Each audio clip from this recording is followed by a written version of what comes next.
Cool. Well, here we are. First of all, thank you so much, Gayle. I really appreciate you coming on the show. When I was looking for my next guest, I wanted to, I guess, explore the spiritual aspect of this experience that we have. And I thought, what better person to have on than to have you, because of how we met. And I guess just for those who are listening, excuse the dogs. I guess for those who are listening, we first met during it was a spiritual awareness class. Wasn't that right, Gayle? And could you just explain to those who are listening what that spiritual day or spiritual workshop, what it involved? Okay, first off, thanks for having me, Jake. This is a whole new experience for me, so I'm a bit nervous. I apologize. But the spiritual awareness workshop that I ran is really just about people at the very beginning level, teaching people about connecting, how they can connect, understanding how a lot of people are connecting, but they don't know they're connecting. Learning about their chakras, learning about protection. The biggest thing that, when we are open spiritually, we need to really know how to protect ourselves. So it really covers just the basics of being spiritually aware. It's about our awareness in our environment, what we live in, and also about being aware of how spirit and the universe are connecting with us and working with us. Right, perfectly said. And I guess further along the conversation, we will touch base on those aspects that you've spoken about. But just bringing it back to you, I'm interested in hearing about your upbringing and what childhood was like for you. So where did you grow up and where would you call home?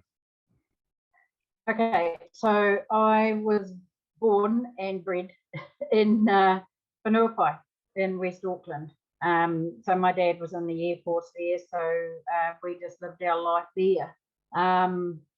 And, we had a real basic upbringing. It was just everyone outside playing and doing what we did as kids, and just really enjoying life. We went to Sunday school. We did, everything that everybody did in those days. And, with my mum and my grandmother, we always knew that there was something different. They didn't push Christianity or anything down our throats or anything. We were just taught that God did have a presence over us, and that there was something else that had had planned our life out, and that, we always talked about, we were never afraid of death or anything like that. Mum was always open about how things will just happen. Although when I grew up, we didn't know about spiritualism. It was really taboo. No one talked about it, or, if you did think about it, you were weird or whatever. So no one talked about it. So we really just had this, and I'm going to say a sense, but we didn't really know what we had. Yeah. Right. And you were just speaking about your parents or your mother. Were they religious, and which religious, path were they following, or do they currently follow? They weren't religious, no. It was just the thing when we grew up to go to Sunday school. Right. And my mum was a Salvation Army. She was baptised Salvation Army. I was baptised Church of England, Anglican. We were never really practicing Christians, apart from going to Sunday school, but we were always taught Christian values. Right. Later in years, when my daughter was about 9 or 10, I think, I went back to the church, and she came with us, and we went to the Air Force Church in Whanuapai. And she helped run the Sunday school, and I just feel at home when I'm in a church, but it doesn't mean to say I have to go there all the time. It was just a connection, and I still have that connection. I always feel, I don't know, something different when I go to a church. But then, you know, during that time, we got confirmed. We went to confirmation and communion, sorry. So, you know, we just really just started embracing the religious side of it then. Yeah. Right. And, you know, I'm just curious to know, how old were you when it went from, you know, having this sense of this, let's say an intuition, to actually having a heightened experience, or actually seeing something, actually going from sensing something to actually knowing something? So how old were you when that, when you began to have, let's say, paranormal experiences, and how did you react to them? And can you give us some examples of what those look like? Okay, so I guess the first time I really remember, we lived in, my husband was in the army, and we lived in married quarters, and they're really old houses, and they are known to be haunted. I was seeing people then and not really understanding. So, and then my daughter she was a baby, and she said there was a man in the room. And so I said to my mum about it, and she said, look, just talk to him and just tell him that he's frightening your daughter, and please don't come and frighten her. And I just kind of moved on from there. It was just became, oh, okay, we don't really, we know there's something else in the house, but they're not here to hurt us. We bought our first house in 1989, and had we known what we know now, we would never have bought it. We were getting blocked. Lots of reasons were happening why we couldn't buy it, and we were forcing the issue. It turned out that that house was badly haunted, really badly haunted. We had so much go wrong in our life. My children, my husband and I, we lived in that house 9.5 years. And in the end, I just couldn't wait to get out of it. We had poltergeists in the house. We had, you know, stuff thrown out of wardrobes. There were times where I couldn't walk down into one of the rooms. I was just made to get out. And I didn't know about blessing houses and things like that then. So there was an element of fear. And so I would be in about my 30s at that stage. And my son, who was 16 at the time, he had an experience where he was seeing this gentleman, and it turned out that he his girlfriend's father had committed suicide on Anzac Day the year before, and it was coming up to Anzac Day. So he was coming in to make peace with his family. And my son didn't know how to deal with that. So I went to a medium, and she just said, look, this is it. He's got to get the message across somehow. And we were talking to a very religious family who weren't going to believe. And I just said to him, all you can do is just say, I'm sure your dad is sorry for what he did, and you know, he loves you. And I said, that's all you can do is get the message across. And that he was able to do that, and then he didn't see this man again. So from then on, I knew there was something that I had to do. It was almost like that was my kickstart into, like, universe was saying, Gayle, you've got a job here to do. Your life path is to work for the universe, and you know, we're kickstarting you, and this is what you've got to do. Now, I want to just go back to when you had the first experience. So, I feel like there's still a lot of skepticism amongst the masses. And how would you describe seeing something or seeing someone? I don't see them like some people do. I don't see them as like a perfect form standing in front of me. I see them through my third eye, although I can describe them. I have seen a couple that, you know, definitely are a face or a body. When I get skeptics, I really don't try and turn them, to be quite honest. I just say to them that, you know, you have your belief. It's like, I believe it is my faith, albeit it is something, because I believe in the more positive side of life, and the goodness in life. And I know that there's so much to be done out there in doing that. And that's what our job is, you know. So if you've got people, and the more I get into it and the more I do past lives and things like that, I realize that people may have a fear of it because they may have done it in a past life and they don't want to do it again in this lifetime. So I never judge anyone if they say they don't believe in it. I just say, that's your belief and this is my belief. And, you know, I just let them go, really, because I have come across people over the years, but I wouldn't never tell people what to believe. They've got to see it or believe it themselves. Right. And when you were having these experiences for the first time, what was your reaction to that? Were you in fear? Were you curious? Did you want to just... Oh God, I was in fear.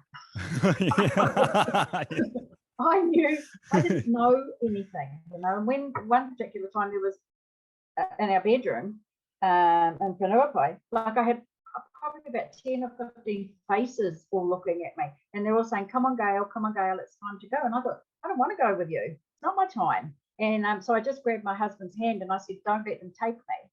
And he's like, what? Because he was asleep. Yeah. And you know, they went.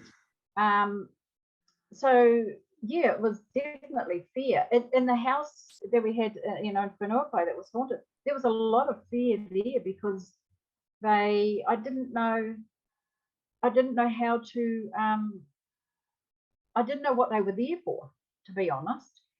And I didn't know how to connect with them, and I didn't know how to bless the house or anything. I didn't understand all that then, because like I said, it wasn't spoken about. And even when I went to mediums, they didn't say about cleansing the house or blessing the house. And you know, when I talk to people now, that's the first thing I say to them, is if, you know, just always cleanse your house, keep it so that you don't get those outside entities. And what would you consider cleansing? And do you think just your average Joe do you think we should just do this anyway, even if we don't experience these paranormal activities? Definitely. Definitely. It's some people say, oh, it's mumbo jumbo and things like that, but you know, we bring so much into our house. We work in negative environments, and you know, I mean, everywhere we go, you strike people that are, I'm just only here for the money, I hate my job, I do this, because you know, they bring their negativity, whatever's going on in their life, they bring to a workplace. And so we're around it all the time, and it's like ink in the chalk. It gets in eventually, and it can drag us down. When you know you're around a lot of negative people, it drags you down. So if we protect ourselves and we protect, you know, our environment by white sage, you can either use the actual sage, or I use a white sage incense and just go around my house. You bring in secondhand furniture, you can bring in the energy from who owned that house before. And you know, even buying brand new stuff, so many people have touched that. They've had some, you know, they've had some opportunity to put their negativity or their energy onto it. So we don't want that in our house. So yes, it's a very good practice to get into. Right. Thank you for that. And I'm just curious to know if this was hereditary. So let's say these intuitions and skills that you've been able to accumulate in this life and maybe possibly previous lives, was it hereditary for you? Like, did your parents experience these things and their parents, or are you kind of like a black sheep, for lack of a better term? Well, like I said, my mum, we didn't talk about spiritualism because it wasn't that known. I don't believe it's hereditary. We're all on our own journey. And you know that I do numerology, and you can tell a lot from your numbers. And when I look at my numbers, I know that I'm here as a healer, as a teacher, and that I have got that spiritual healing ability. So everybody, yes, people say, oh, my grandmother was like it, but you know what, we're all on our own journey. And even though we've got it, we've got the gift, we don't always use it. But you'll find that the universe will actually push us use it, and we use it in so many different ways. You know, we've got our nurses and our doctors, and that's all a healing ability, that they wanted to do that job because they had this healing ability. So we all take it into a different way. It doesn't always come into the fact that we're doing what I do. We have our own gift in every aspect to bring into this lifetime. Right. And, you know, one thing I've noticed about healers is they do tend to be quite emotional or emotionally in tune with themselves, with others, with the environment. You know, you can walk into a room and just feel that subtle energy, whether or not there's been arguing or if there's joy, or you can really walk into it and you just, it's almost like a layer of clothing you can just feel or just sense. And I'm curious to know, when did you notice? Well, I want to ask, are you an empath, and when did you notice you were, and how did that express in your life? Like, in school, did it express itself, or when did you become knowing that you were an empath, and did it all start to make sense as to why you were feeling certain ways and reacting in certain ways as well? To be quite honest, I can't say as a child I noticed anything. I had lots of, when I kind of had that push from spirit, really. Right. And then I was able to look back and think, oh yeah, I guess I have kind of picked this up, but I had no idea, to be quite honest. It's only as I've evolved over the last 30 years that I've realized that I've had this gift. You know, I've always been, I've always felt I've been quite a strong person. But I also know that I'm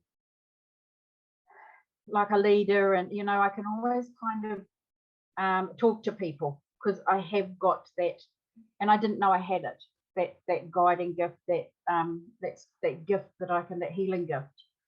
So really, until I've done a lot of my opening, I really didn't know I had what I've got now. Yeah, and that makes sense. So I'm just curious, like, was there a certain age or time in your life when you actively began to seek and to try and understand and gather knowledge and growth in regards to spirituality, all of these things that you were experiencing? Was there a certain time in your life where you actually decided to pursue it and understand why these things were happening and what they are? Yes, it would have been early 1990, I guess, from when we bought our first house. And then I got a job, and the building I worked in was haunted. It was a big 2-story building that was haunted. So I just kept getting pushed into environments where I had to get an understanding of what was happening around, you know. And there was, you know, a time when I got called into work about 2:30 in the morning, because even the security guard wouldn't even go in. He said, no, he said, this place is haunted. I'm not going in on my own. And I had to go in with him. Yeah. So it's kind of like I'm getting put into these situations that there's something, you know. That's when I started seeking the help of mediums and starting to research where I was actually going to be able to learn why all of a sudden I was around haunted buildings and what was to happen. And I went to 2 or 3 places, and then I found the Francie Williams Foundation. She was over North Shore, so it was North Shore Parapsychology School. And Francie had been head in that school for about 40 years.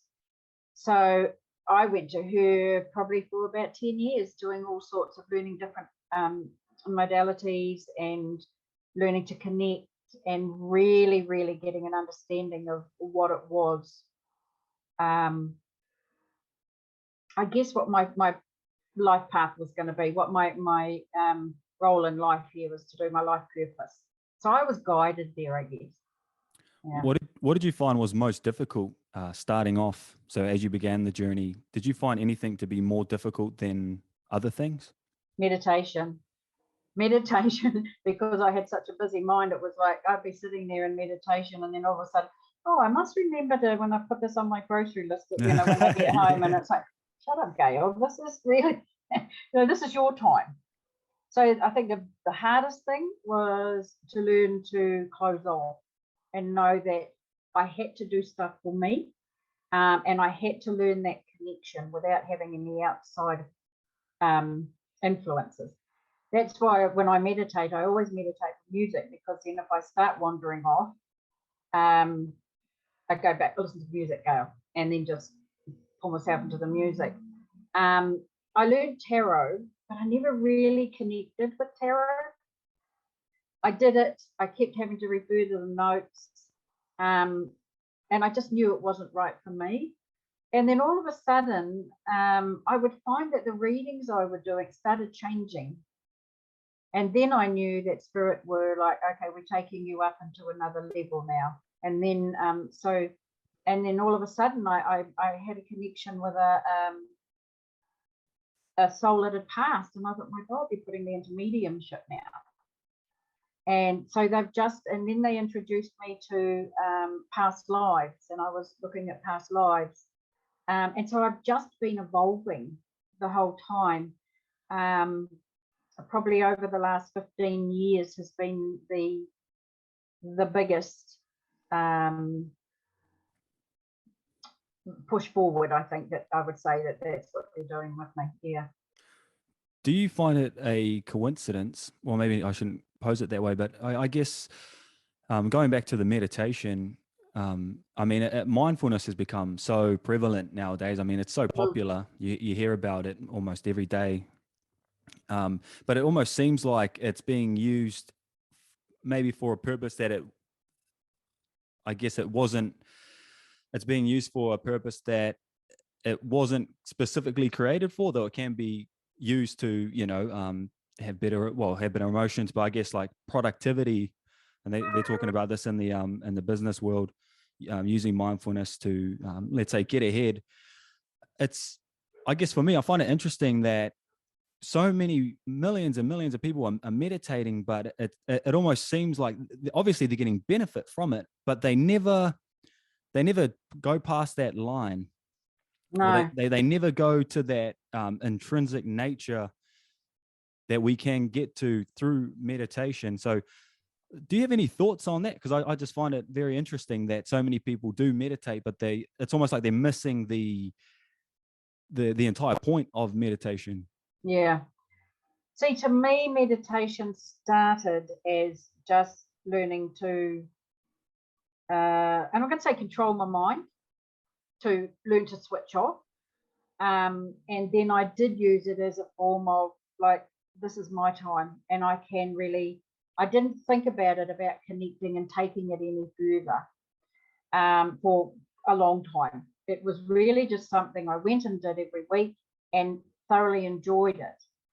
And then as I progressed, I realized that, like you say, the mindfulness, the health benefits that it does do, that's just to here before you can cross the threshold of going into where you can really connect with spirit, or our spirit guides and things like that. I feel that it's kept into two baskets, really. People are just that are teaching meditation, and some psychologists and that they put you into meditation, and that's really only to relax you, and to they're not going to take you into that across that bridge. So meditation is in two baskets, I feel, and we're in the second basket where we can take it that bit further, and we can go further, we can travel, we can visit our guides, we can go into past lives, we can take it that bit further. But a lot of people don't want to do that. They really just want to do it as a relaxation. Yeah. I can completely connect with that, and I'm just curious to know if you're familiar with Dolores Cannon's work. No. She was a hypnotherapist, I believe, and she was almost like the Jung of, because Jung sort of mainstreamed psychology, So she was like the young of hypnotherapy, but I guess that's her work. She talks about her work, and maybe we won't go there. But coming back to your specific spiritual modalities, which spiritual modalities do you think you, or do you know that you came into this life with, and which have there been any that you have learnt, or have they all just been rediscovered?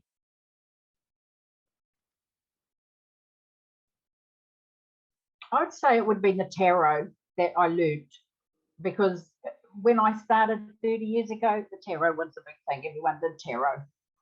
Everything else I have been led through and guided through my spirit guide. And that would have come from the past lives, that my life purpose, and he's been guiding me all the way through and saying, Gayle, this is the work you're going to be doing. So to me, like, there's never a coincidence. It's just been part of my journey. As I gave up work full time, because I didn't need to, and my children grew up, I was able to give it more time and energy.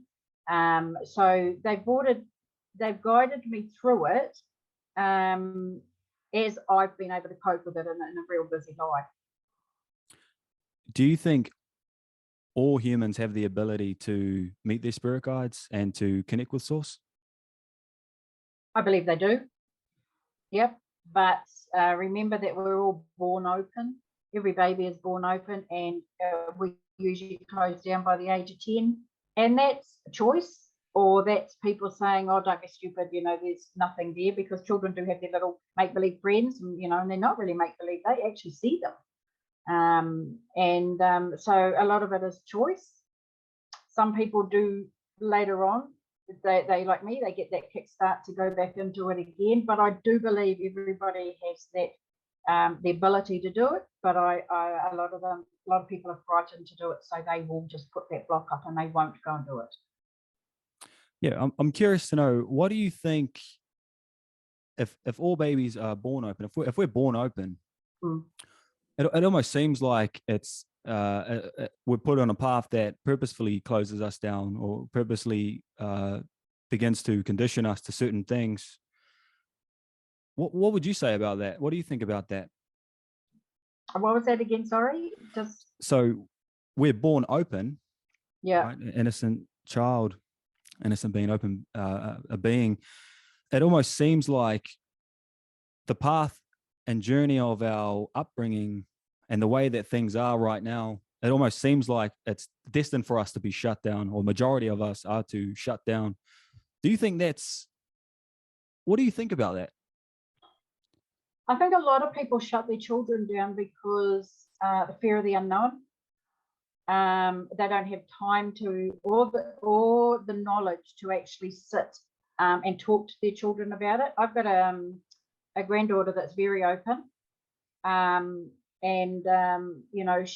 we talk about it all the time, right from the time she's been really little. And she's seen her dead uncle, and she just, so I've never shut her down. But like I said, if people don't understand, they will say to their kids, oh, don't be stupid, there's no one there, and so they will just shut down. It's just society as it is. There's a lot of skeptics out there, but there is also a lot of people that believe. And it's the ones that don't understand, the ones that don't believe, they're the ones that still close the children down. If you've got that knowledge and you can talk to children, you can actually keep them open and let them know that they're not freaks, that there's nothing to be frightened of, that all they've got is a very special gift and they're very lucky. But that's very difficult to be able to teach children.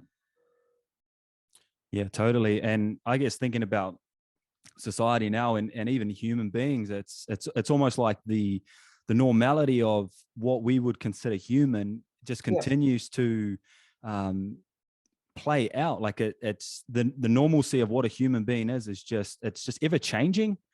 So Yeah. I feel like there's no foundation of what it means, actually genuinely means to be a human being. So I guess that's how we've probably got here. And I'm curious to know, when was the decision made for you to become a healer, a mentor, a reader, and how did that unravel for you? Where did you start? I guess when I really knew I was going to take it on further was when I was at the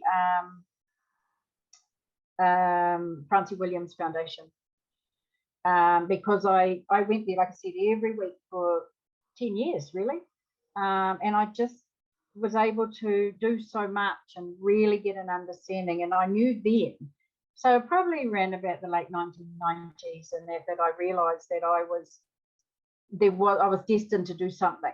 I still didn't know exactly what, but I said to my teacher at the time, and I said, "Oh, what actually am I?" And she said, "You're a spiritual counsellor." She said, "You've developed into a spiritual counsellor." And that stuck with me, because when I do readings, a lot of it is I do speak to people on a spiritual level. And I mean, I don't remember when I'm doing a reading, I don't remember what I've spoken to them about. And sometimes I've even sat there and thought, where do those words come from? Because I don't use those words. And I know it's not me speaking, it's just, I'm the voice. So it would have been late 1990s, early 2000s that I really knew that I was on the right path, and that this was my path, and I just had to fit it in around my very busy life. And it's just growing from there. And like I said, I didn't know. It's not like it's right, Gayle, you're going to go into this next stage, you're going to be doing this, you're going to be doing that. It's just happened. It's just evolved over the time. So when you began on this path, because I've noticed now, like, there's a lot of young people actually becoming healers, becoming readers. Very much. Yep. And I'm so interested to know. So when you consciously decided that you were going to do this, did you become a spiritual counselor first? Is that the first service you began to offer? The first service would have been the tarot cards. And then when I got more into the numbers, because I love the numerology, there's so much you can tell a person about themselves or learn about people by just looking at their numbers. And I think that's what really was what I really enjoyed. The tarot was like, don't really like that, but the numbers. And then I found that I could get into people's energy by using their numbers, and I could get further and further in, and then I could understand. And that's when the counselling really started kicking in. And then the past lives, I'd be able to say, well, in a past life, I'm actually seeing that and this is why you brought this lesson into this lifetime. So over the last 22 years, I guess, that's when I've really, really been evolving myself, because it is a journey. We never stop learning ourselves. We never stop evolving, because there's always things that change, or like my spirit guide will want me to do something a bit different. Yeah. What does it mean to be a psychic medium for those who are unaware? And I guess even for myself, I'm not too familiar with that line of work. Okay. A psychic medium means that I can talk to, I'm the voice of people that have passed. I do quite a few readings where people will come through, they'll show me how they passed. I can feel their pain when they pass. I can feel that they've actually healed, and I can pass all those messages on to the family that are there to listen. I had the experience when my brother-in-law passed. He passed suddenly and tragically, and I was so open with him. He actually took me over one day, like about 4 times, and my husband that's when he really realized what I could do, because he said, you just look like Paul. He said, you really, he had taken over me. that was quite frightening. Luckily, my sister-in-law, who's a medium, she was able to help me control him. Well, she had to control him because he took over. He was so angry. But then when we got his body back into the house, everything just calmed down. So it's an experience that's very difficult to explain. When I have a spirit come through, someone that's passed, and I have the privilege of relaying their messages to their family, I just feel blessed to know that I've been able to help them to understand, especially when they've passed tragically, like through suicide. And you can let them know, the family know, that they're actually at peace, that they're happy, they're okay, that yes, they're sorry for what they did, or whatever. But for families to know that they're at peace, that's the biggest gift that I can give the family. Yeah. Yeah, absolutely. And that's wonderful, and it's a beautiful thing that you're able to offer people. So thank you for that. I feel really blessed by being able to do that. Absolutely. I've witnessed many people be, let's say, possessed, for lack of a better term.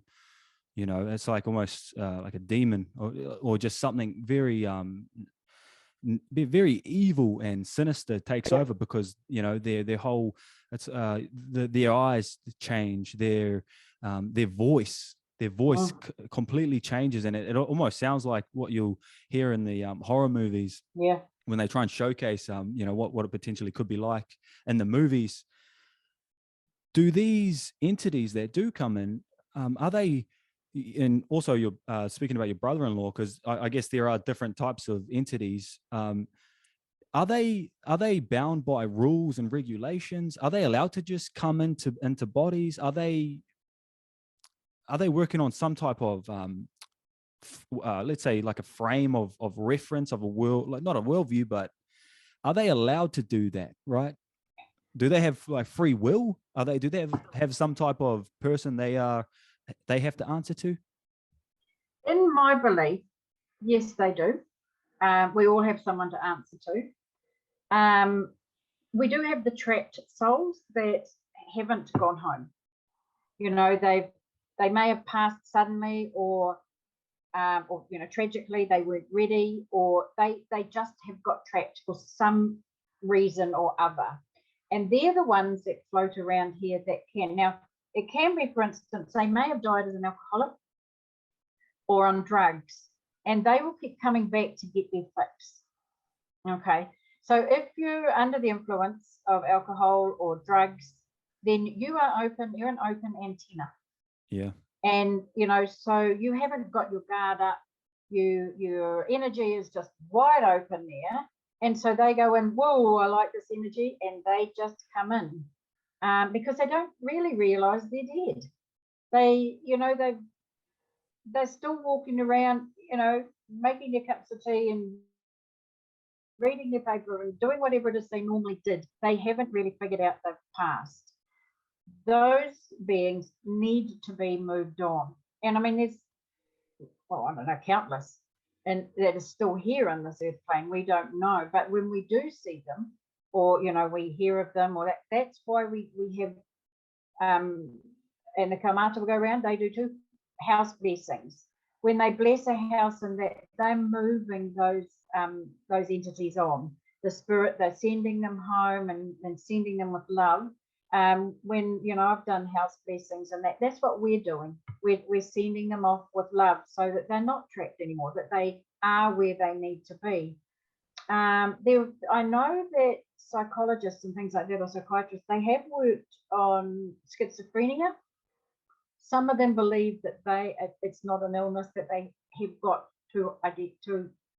it's two souls that are stuck in this one body, and that can happen. It's we have freaks of nature in the physical world. I believe there's still freaks of nature that still happen in the spiritual world as well.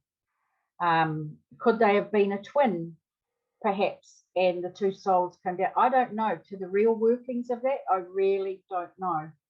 but I believe it does happen. And but then when people are taken over, I've never seen anything to the point where it's been really bad like that, but I have heard of it. Yeah, I don't think I'd want to see it myself when people are quite possessed, and I think that would be really scary. So it's something that I would be avoiding. Yeah, absolutely. And I guess the times that I did experience it, I didn't have a choice. It almost just unraveled naturally. You know what I mean? Yeah. Like I was just there. I just happened to be there. I was like, okay, like this is interesting, and like it is what it is, I suppose. And everyone who's seen that obviously can just subjectively decide what they thought it was. But yeah, you can just it's an interesting experience, and hopefully I don't have to experience that anymore. I have had them where they've, there's been a time when, I've seen stuff fly across a room and things like that. And I know spirit have got really angry. I've experienced that. And that was on a personal note. And, so there are the times when they are really angry, even though they've passed, they don't agree maybe with what we're doing, or they haven't finished off what they wanted to do.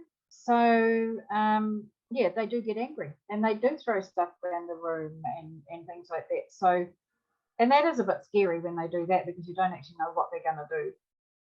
And I guess that was the kind of thing I had, when we had the haunted house. Was I wish now I knew more then, so I would have understood what was wrong with that house and why they were like they were. I mean, maybe some of them did take over us because we had some terrible things happen to us as a family there. Maybe some of them did, but I guess I'll never know. Maybe I don't want to know, but it could very well have happened. Yeah, I've had the same experiences of seeing these black mystical cape-looking fly things, and they just whoosh past. So you said you don't believe in coincidences. Do you think? Why do you think? Well, that's such a big question, but I was going to ask you, why do you think they are there? Like, do you think they're there for nefarious purposes? And how could one distinguish let's say a good spirit from a bad spirit? I think the first thing you do is with me, I would feel the energy. A good spirit would be, would only be peace and love and, warmth. And, for the want of a better word, a bad spirit, a negative one, that's where you do get that anger. And you can take over their anger, or they can take over you and their emotions and their feelings, because you just absorb it and you do it. And and it does happen. So that's why we protect ourselves, to make sure that they can't get in. That if we've got the white light of love and protection around us at all times, then those ones can't get in. In fact, we're talking about good and bad, but they're not really. But even the others shouldn't be able to get into our energy, into our space. They can knock on the door, but we don't really want them to get in and be in our space, because we don't want them taking over us, for a start off. Whether they're, they've got good purpose or not, we just don't want them. We don't want to allow them into our body. Yeah. Some people do. They go into these trances and things like that. That's okay if they want to do that. I don't want to allow them to do that. Like I said, I've had it happen. I knew I was safe with my brother-in-law, but it's quite frightening. It's like you have no control. I wasn't even looking out of my eyes. I knew I was looking at a different pair of eyes. So it's quite frightening. And if you thought that they got trapped in there, then this is my fear, is if they got trapped in there, then they've taken over you. Yeah, so I would never allow that to happen. Right, and I do have a friend who is a counselor and a psychologist who speaks about being, them having the ability to take over your body, and it's just I guess that just it just reminds us and just reinforces that we should be protecting ourselves, and I guess taking care of ourselves holistically to the best of our ability. Yes. You know what I mean? We should Exactly. be doing this Yeah. day in, day out. I feel like this should be the most important thing we do in this life is take care of ourselves, and That's that's only right. going to personify and um, I guess, you know, if we all done that, I mean, this would be a completely different scenario we would be living in. But It would be. again, Yeah. it is what it is. But yeah, thank you for just personifying that. Even for myself, like I do try and take care of myself as best as I Yeah. can. But Mm. I guess there's little subtle things that you could change just to make your own environment better. Even talking about blessings and cleansing.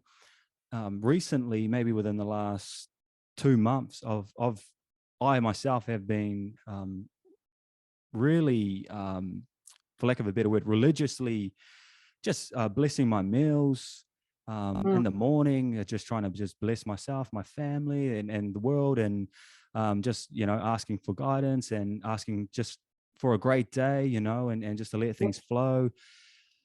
In your opinion, or from your experience, in regards to karakias or blessings or cleansings, what makes them powerful? Is it the person who has more knowledge, has more experience? Is it just the pure intention of the blessing itself? What makes a cleansing, a blessing, a karakia? What makes it powerful? You know, honestly, I don't think you can really beat the kamata we're doing a blessing. I think they are the most powerful. Um, they they're emotional.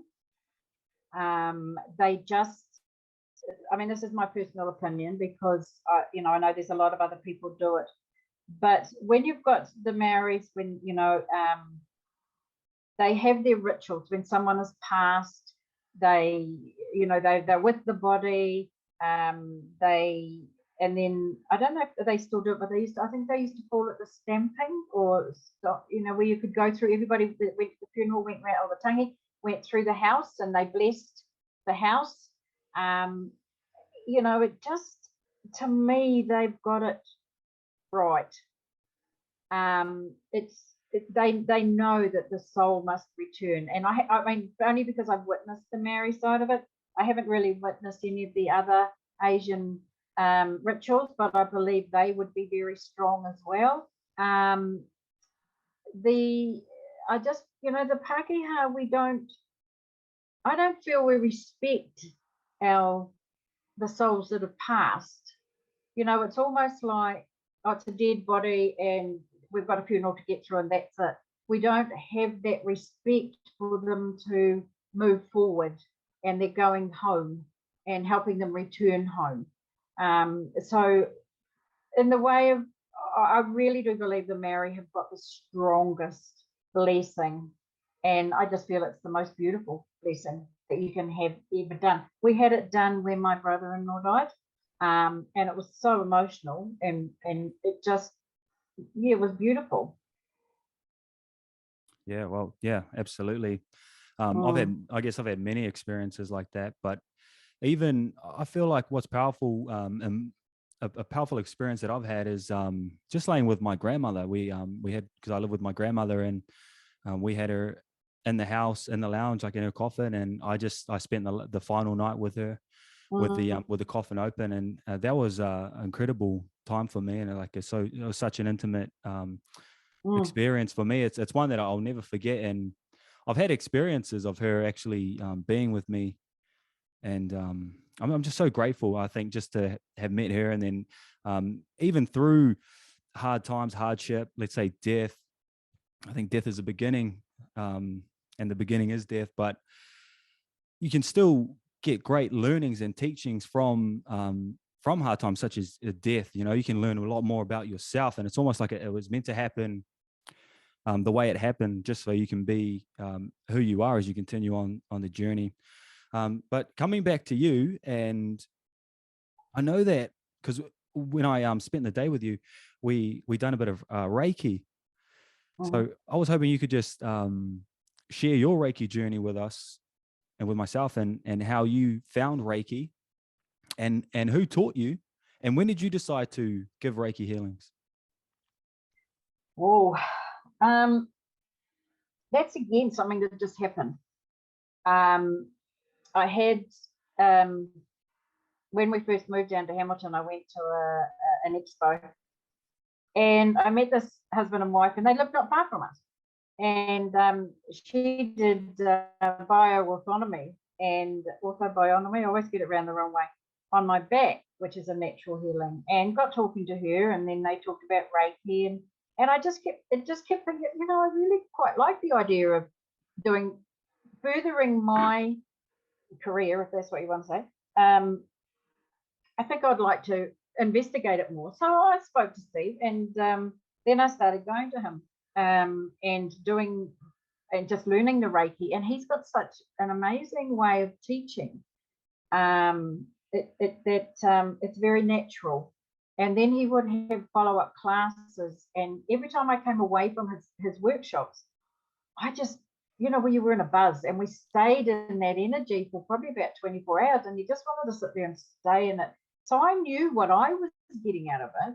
And I thought, you know what, I can share this, because if I can get it out of, you know, get this out of, you know, Reiki, then everyone else can get it too. And I can be another one that can pass that on. So it's just something. And when you're doing the Reiki, you know, you're connecting with your healing team, but you're also, you know, you're connecting spiritually. You know, you're in the person's energy, you're getting the right healing for them, and you're understanding. Plus I would get a reading for them as well, and I'd get information for them. So it all just flows with me, that it's just part of it. And to know that people get benefit of it, because I know I do. And even when I am doing Reiki, I'm getting healing as well.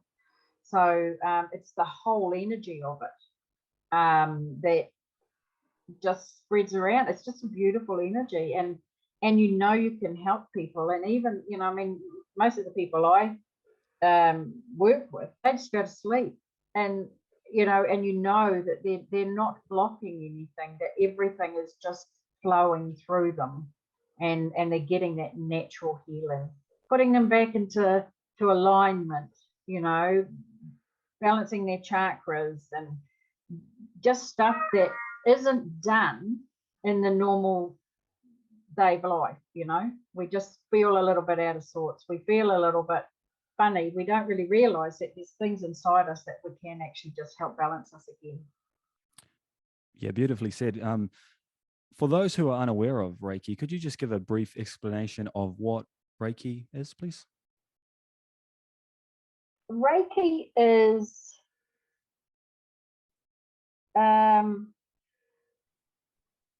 it's just an energy.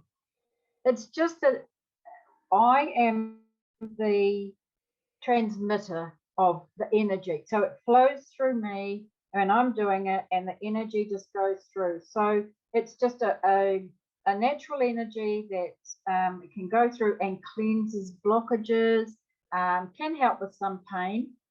It's definitely not something that can be taken over. You know, you don't sort of go to the doctor because you've got a pain and you come here, but it can help relieve pain. A lot of it is, it's just you're relaxing as well, and it does affect you, you know, your train of thought. You can come into me or anybody that does Reiki, and you're uptight and you're really tight, but you can leave, and it's like you release those tight muscles, like a massage, but it's done internally. It's done through your body. So it's just a form of healing energy. Quite simply, that's what it is. Yeah. Yep. And so you offer many healing services, such as past life healing, psychic readings, let's say spiritual mentoring, numerology, and spiritual awareness workshops. I'm sure there's many more. Which healing services are more popular, and do you connect with some more than others? Probably Reiki and the Akashic Records, which is the past lives. When we had our first lockdown, when was it? I don't know, 2 years ago. 2020. I was lucky enough to do workshop on Zoom through Chris Wilson, and learn about the Akashic Records, which is our whole soul file. And that can be amazing healing for people, because they can release fears, things, karmic ties, anything, and get an understanding of what's happening in their life. So I feel that the energy healing, the Reiki, and the past life Akashic healing are probably my best healings. Yeah. Right. And it's New Directions on Facebook, and that's Gayle's page, healing page. And I've come across many incredible positive and intimate reviews lately of your healing work you've done on others. I want to ask, what does it mean to you, and how does that make you feel, just receiving incredibly intimate and personal and positive reviews? I feel blessed.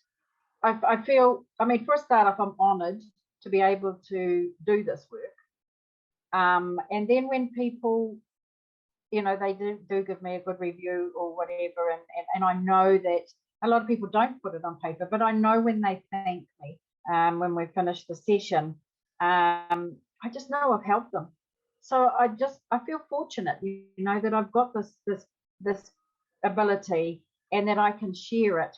And yeah, you know, you can't let ego come into it. It's not, and nothing that ego can come into. It's the fact that I know I'm helping people, and in a way that a lot of people can't help. You know, like doctors and that can't help the way that I can help people. So I've got a different ability of doing it, and it's just an absolute pleasure. And I'm blessed to know that I can help people in that way.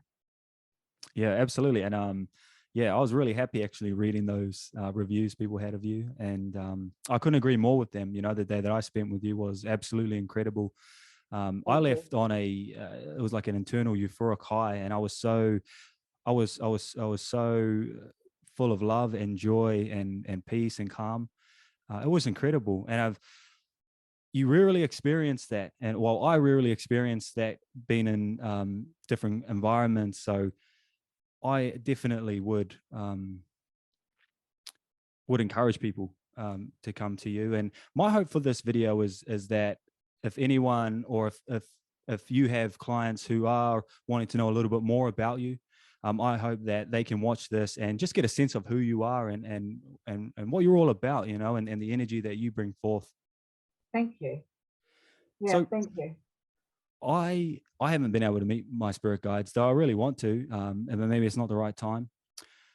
What was it like for you to meet them for the first time?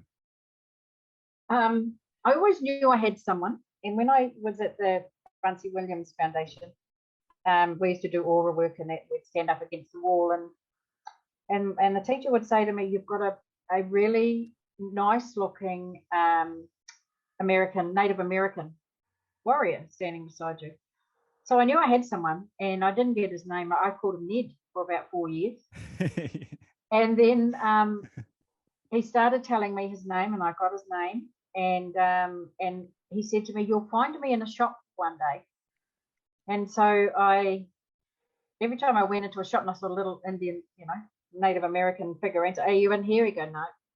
And then one day my son, my second son, came home and he said, "I've got this for you." He said, "I had to buy it." And it is a beautiful picture of Dark Eagle. It is an eagle and a Native Indian warrior. And as soon as I opened it, I said, "It's Dark Eagle." And he had no idea why he had to buy this for me, but it's just, I just know he's there. And I feel his hand on my shoulder when he goes, "We've got this, Gayle," you know, or whatever. It's an amazing experience to know that you've got someone close to you all the time, guiding you and protecting you. Absolutely. And what did you end up doing with the photo you got? It's up on my wall. It's always up on the wall. Yeah, I work underneath that. Yeah. Beautiful. Yeah. There's you know, I guess it depends on how you're connected, or how you're connected. It almost seems like times are just getting more difficult and more there's more strain on us financially and mentally, emotionally, depending on how you're connected, I guess, and the ways that you're working through these things. But I've seen that there are a lot of younger people starting on their healing journey, you know, especially like I'm I've seen certain groups of people and on Facebook, only on Facebook, because I'm not really one to be out in public with people. I like to just stay in my own little energy, I suppose, in my own house and just be with my family. So I do see that there are a lot of people who are or could be going through spiritual awakenings right now. Maybe they're waking up to and just feeling that things aren't totally right, or they're not liking their job and they're becoming ill, or they're having they're mentally suffering. What advice do you have for people who may be having a spiritual awakening? A lot of people don't know that it's a spiritual awakening. They just know that it's they feel different. Okay. And I'm getting a lot of people at the moment that are coming to me because 2022 adds to a 6. And the 6 year is about me. It's about finding me. Over the last couple of years, we've had lots of changes that have happened to us. And there's still lots happening out there to us. And it's about like, what do I want to do? Where did I want to be? What changes do I want to make in my life? And I think that's the biggest thing is people, they need to, the whole thing is if people don't understand that they can look within, then they're not going to be able to get the help that we know as light workers that we can help them. I know that there's so many people out there suffering, and the mental health system is we probably could help them in some ways by helping them understand who they are, because people are confused and they're lost. And if only we could get to them. I don't know how we can, but it would be lovely if we could, because people would sit there and go, it's mumbo jumbo, it's all physical things that are actually harming me. It's the cost of living, it's the petrol, I hate my job, it's this, my marriage is breaking up, it's all this negative stuff. And if we could get them and try and turn it around and go, because every negative there's a positive. And, the simple thing that I learned many years ago was, I hate my job, but actually, hold on a minute. I like my job because it brings in the money that I need to pay the mortgage and put food on the table for my family. So what you're doing is you're making it a positive out of something you really don't enjoy. And if we could only get people turning things around to look at it the other way, cup half full, not half empty, we would be really on a real good course, something really simple to help change people's way of thinking. Because negativity, depression, all that is the worst thing for us all to be living in. And how many million people in the world, if we could change half of them to think differently, we would have a better world. Yeah, absolutely. I mean, it's low vibration, and it's actually, mental illness is something I've worked through many times, and it's a never-ending battle. But there are things that you can do. You can put yourself on a path where, in a process where it becomes manageable. Right. And it'll never take you the way that it first took you the very first time, because it seems to get a lot of people the first time is the hardest time, because it's all new, and I guess they're in a place of despair, and they're free falling in this abyss, and they don't know what to do. So working your way out of that, it's a beautiful thing. You learn so many things from that experience. So I think that is a incredible message. Yeah, just to flip the switch and actually look at the positives. And I guess you almost have to work on what you want to do, but also, I mean, the world is the way it is. So we've got to be in it, but we also have to create our own little world as well as, simultaneously. And then there will become a stage where we can let go of that and just live in this world that we've created for ourselves. And that's exactly it. It's about, if we can, each of us get a little circle and we can help a small circle, we've achieved something.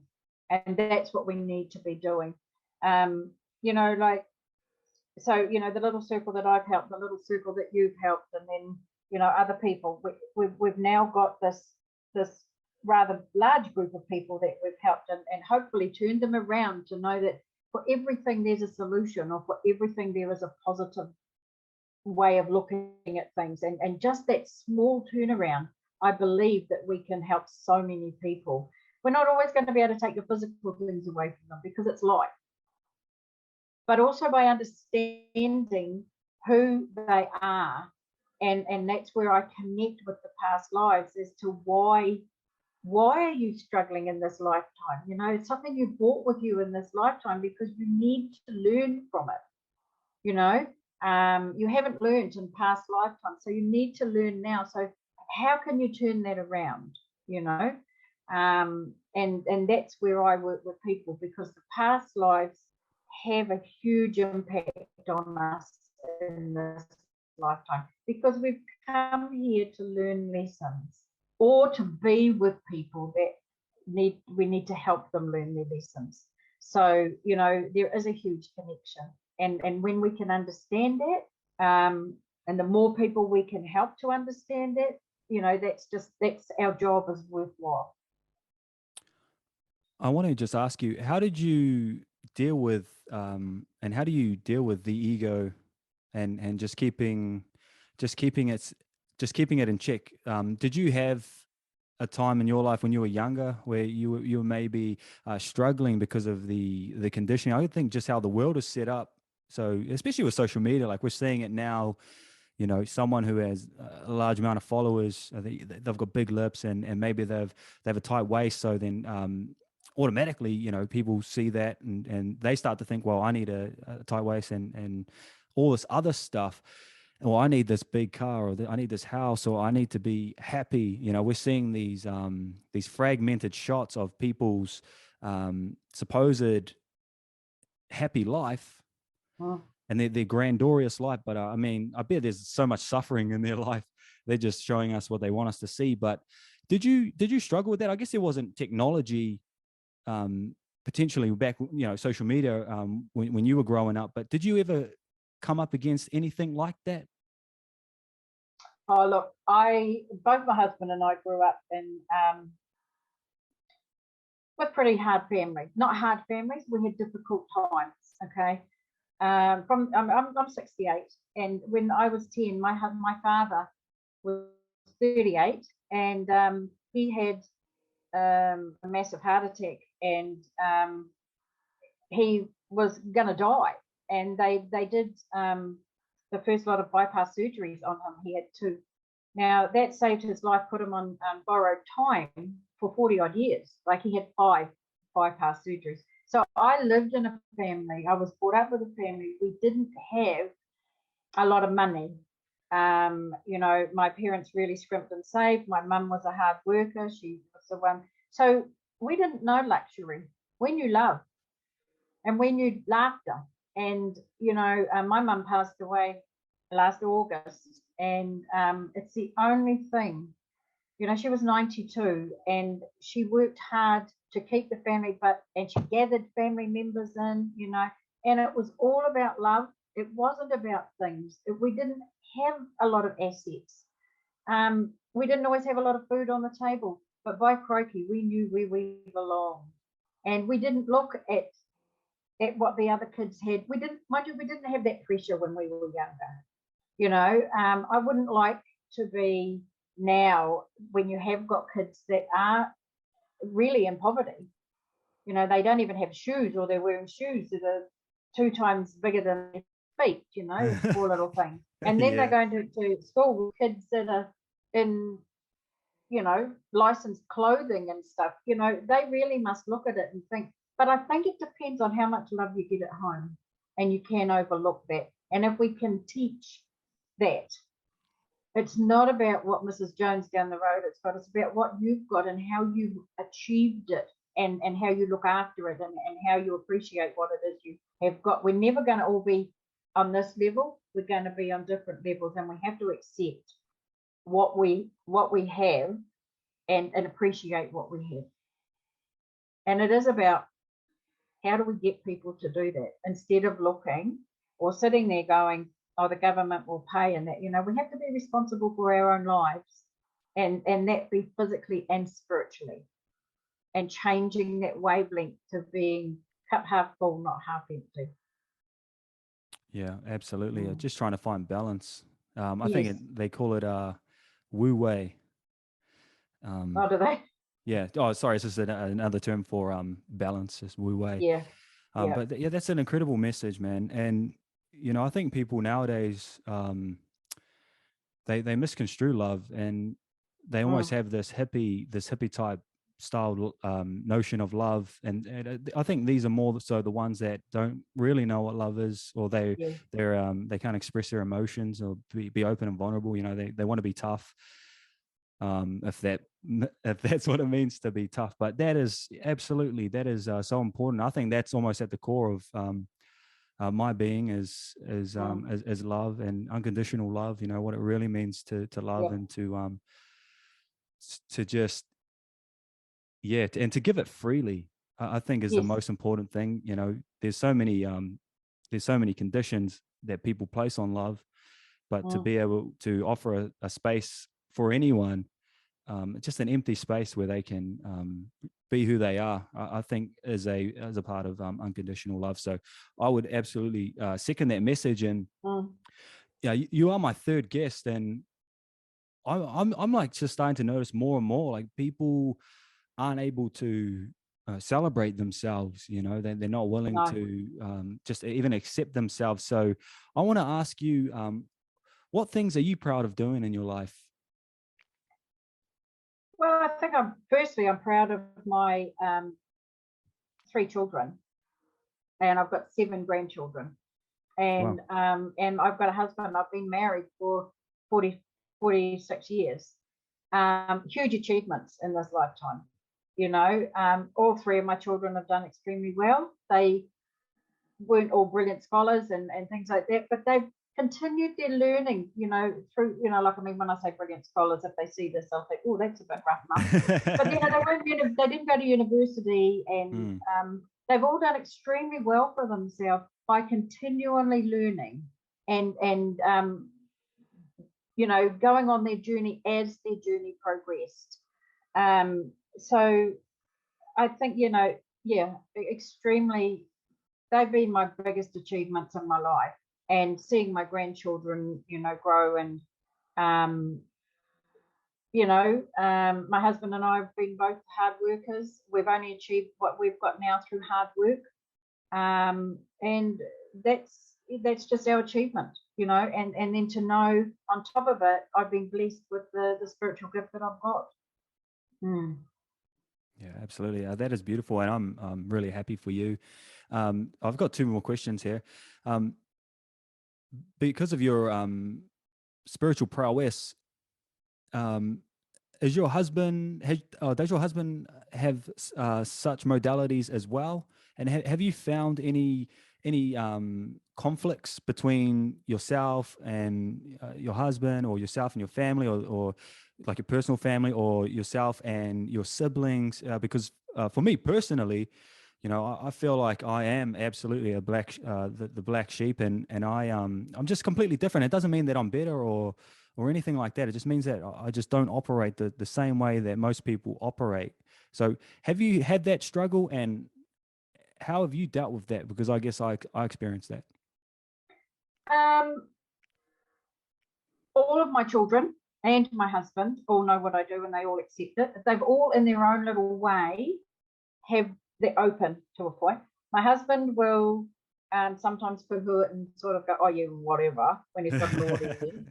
But he knows, and he totally accepts what I do, and he understands. He's actually quite spiritual himself, but he won't admit it. He does see, and yeah, so he's evolved over the time. Like I said, my children, my daughter was always really scared of it, but she's now a nurse, and she deals with dead bodies and stuff, so she's kind of evolved into it. Um, my I don't think my brother's that interested in it, and I have had some on my I do have some relations that, like, okay, Gayle, that's yours, whatever. I don't really believe in it, but you do what you want. So yeah, I don't really get worried about it. I just think, well, everyone has their own belief, and this is my belief, this is my faith. My children, my family accept it, and that's all I ask, really.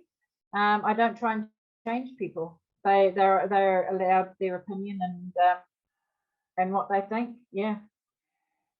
Sure. Yeah. Thank you for sharing that. So this is the last question, and I like to ask this question because I'm curious as well. Like I want to know, and this is the question: what is your hope for the world and for future generations? Oh, I just hope that we would get a lot more positivity in this world. I really, really do. Um, I struggle to think what future generations are going to come to, what they're going to have to go through. I feel for my grandchildren, and see them. They're not going to have the life that we had. You know, we didn't have all this stuff that they have to go through. You know, all this media and stuff. Um, I would, I don't know. I mean, everybody says, you know, we just want the world to be one happy place, and if only we could do that. It's never going to happen. But I think my biggest prayer and my biggest hope for is that, you know, we can just change gradually, just change little groups of people to be a lot more positive and a lot less needy and a lot more confident in themselves and love themselves more, because a lot of people just don't love themselves. And until they learn to do that, then they're really going to struggle in their lives. Yeah, well, incredible words, and yeah, I absolutely resonate with that 100%. But I want to thank you, Gayle. Thank you so much for being my third guest, and thank you for being gracious with your time. I know time's everything, really, so I really do appreciate you taking time out of your day to spend it with Thanks, me Jake. and And to I'm sorry share. about the dog. No, that's okay. I actually had some dogs going off outside as well, so that's Uh, okay. I really, really, really appreciate you, and yeah, the day that I spent with you, it spoke to me a lot about you, and I hope that your work continues to flourish and your life continues to flourish, Thank you. and may you continue to spread your wings as wide and as high and as far as possible. And I wish the same for you too, Jake, because you're on a real journey. And you know, you've got such a gift yourself that, and you know, you're going to share that. You know, you've got such a healing gift and a positive, you know, attitude as well. And if we can all just spread it, we'd be doing just, we've all done our parts, or a lot more of our part in this life. Absolutely. So thank you so much Mm. for your time, Gayle. I really appreciate Okay. it. Thanks, Jake. Have a Yeah, good day. you too. Okay, Thank you. bye.